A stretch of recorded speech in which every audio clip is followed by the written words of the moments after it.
Assalamualaikum warahmatullahi wabarakatuh.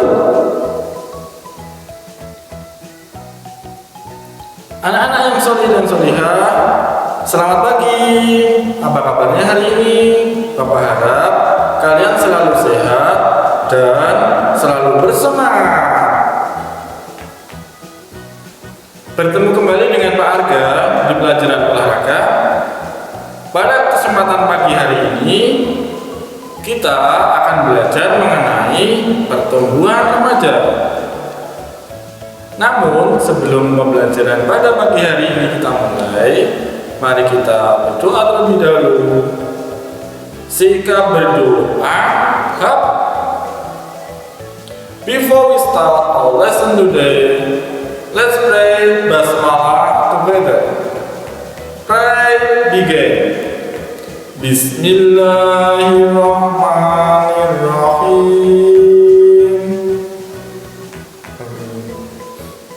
Semoga dengan bacaan basmalah tadi, pembelajaran pada pagi hari ini dapat berjalan dengan lancar, tertib, dan semuanya bisa memahami materi yang Pak Guru sampaikan. Nah, materi pada pagi hari ini adalah pertumbuhan dan perkembangan remaja. Namun, sebelum masuk materi, tujuan dari pembelajaran pagi hari ini diharapkan: 1. Memahami dan memaparkan pertumbuhan remaja. Yang kedua, memahami dan memaparkan perkembangan remaja. Yang ketiga, memahami dan memaparkan faktor-faktor yang mempengaruhi perkembangan dan pertumbuhan remaja. Yang keempat, memahami dan memaparkan faktor-faktor yang mempengaruhi perubahan mental. Kita masuk ke materi ya. Pertumbuhan remaja. Pertumbuhan remaja itu apa ya kira-kira? Ada yang tahu?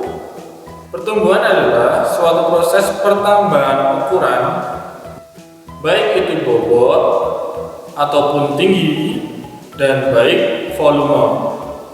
Contoh perubahan fisik yaitu misalkan dari kecil menjadi besar ataupun dari pendek menjadi tinggi.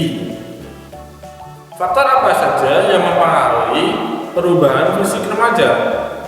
Yang pertama adalah faktor keluarga. Remaja memiliki tubuh mau tinggi, rendah, ataupun gemuk dan kurus itu dipengaruhi oleh faktor keluarga yang pertama. Entah itu dari ayah, ibu, ataupun malah kakek.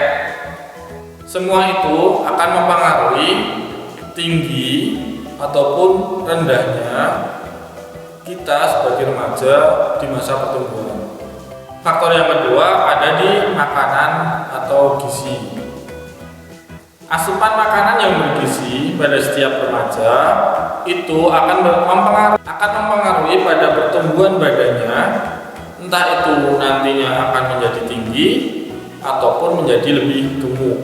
Dibandingkan dengan anak-anak atau remaja yang di usianya kurang makanan-makanan yang bergizi, itu akan mengakibatkan rendahnya pertumbuhan. Faktor yang mempengaruhi selanjutnya adalah faktor emosional. Remaja yang sering mengalami gangguan emosional atau setidaknya dalam pertumbuhannya dia sering mengalami tekanan mental ataupun sering dibully, itu akan mengalami keterlambatan pertumbuhan karena anak tersebut atau remaja tersebut lebih banyak berpikir dibandingkan mengkonsumsi makanan-makanan yang bergizi untuk mempengaruhi pertumbuhannya. Yang selanjutnya, faktor yang menentukan pertumbuhan yaitu faktor jenis kelamin. Pada faktanya, anak laki-laki akan cenderung lebih cepat mengalami pertumbuhan ataupun mengalami tinggi badan dibandingkan anak perempuan di usia muda, di usia sekitar 1 sampai 12 tahun. Akan tetapi di usia 12 sampai 16 tahun nantinya yang akan cepat berkembang itu adalah anak perempuan, karena hormon yang dihasilkan anak perempuan di usia tersebut akan lebih banyak. Jadi akan cenderung lebih tinggi anak perempuan terlebih dahulu di usia 12 sampai 16 tahun, sedangkan untuk yang anak laki-laki tadi ada di usia 1 sampai 12 tahun, dan nantinya akan diulangi lagi di usia setelah 16 tahun. Si anak laki-laki tadi akan lebih cepat tingginya karena hormon peningkat pertumbuhan itu si anak laki-laki akan terjadi di usia 16 ke atas. Sedangkan untuk hormon pertumbuhan yang tercepat itu anak perempuan itu ada di usia 12 sampai 16 tahun. Faktor yang mempengaruhi pertumbuhan selanjutnya adalah faktor kesehatan. Faktor kesehatan remaja itu sangatlah penting. Kenapa? Karena remaja yang jarang sakit atau bahkan tidak mudah sakit itu pastinya pertumbuhannya akan lebih baik dibandingkan dengan remaja atau anak yang sering sakit. Pak Guru tidak menyalahkan anak yang sering sakit, akan tetapi biasanya anak yang sehat itu pertumbuhan badannya atau pertumbuhan pikirannya itu akan lebih baik dibandingkan anak-anak yang sering sakit. Materi kita yang kedua adalah perkembangan remaja. Yang tadi adalah pertumbuhan. Apa itu perkembangan? Ada yang tahu? Perkembangan adalah perubahan yang terjadi pada seseorang, baik kematangan dalam berpikir, bertingkah laku, ataupun dalam hal kecerdasannya dan keterampilannya. Setiap remaja pastinya akan mengalami perkembangan, namun tidak bisa kita samakan karena perkembangan itu sendiri akan berbeda-beda karena akan banyak faktornya juga. Jenis-jenis perkembangan remaja itu sendiri ada beberapa. Yang pertama adalah perkembangan biologis.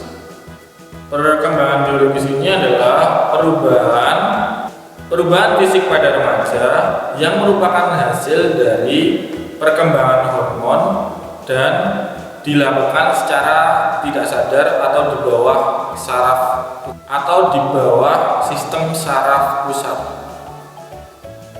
Jadi kadang anak-anak tidak sadar bahwa suaranya itu sudah berubah ataupun tinggi badannya itu sudah menjadi lebih tinggi.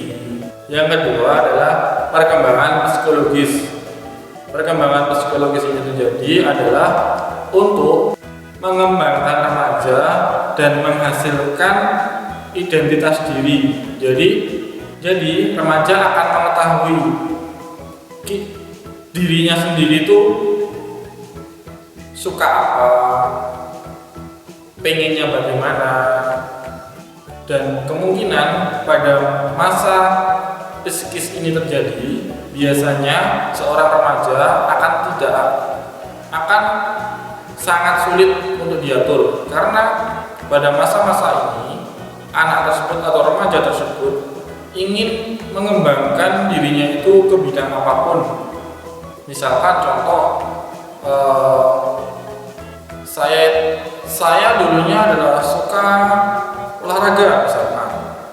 Nah, pada masa-masa tersebut si anak ini akan mencoba beberapa hal mengenai olahraga, walaupun ada orang yang istilahnya mencoba menghentikannya atau mencoba melarangnya, anak tersebut akan mencoba hal-hal baru untuk menambah pengalaman atau wawasannya di bidang tersebut.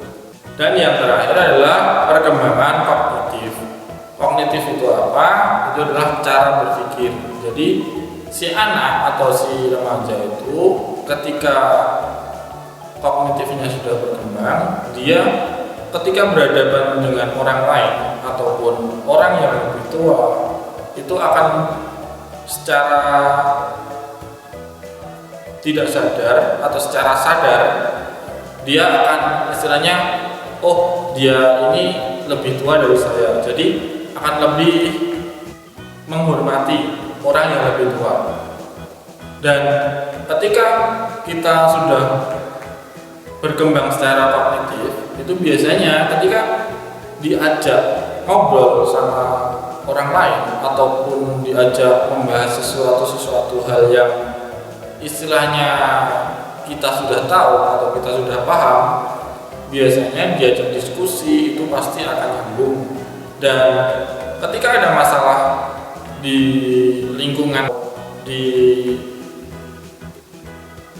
tempat belajar, biasanya sudah mempunyai solusi untuk menyelesaikan masalah-masalah yang ada atau yang sedang remaja itu hadapi. Baik, mungkin segitu dulu pembelajaran pada pagi hari ini. Bapak harap anak-anak semua dapat memahami dan dapat mengambil kesimpulan dari pembelajaran pagi hari ini. Bapak percaya karena di teladan semua anak itu hebat. Baik, sebelum Pak Guru akhiri, marilah kita berdoa terlebih dahulu. Sikap berdoa. After we study, let's pray together. Pray hamdalah. Begin. Alhamdulillahirabbil alamin. Amin. Baik, dari Pak Guru cukup sekian. Bila Bapak ada salah kata, salah ucap, Pak Guru minta maaf. Pak Guru akhiri. Assalamualaikum warahmatullahi wabarakatuh.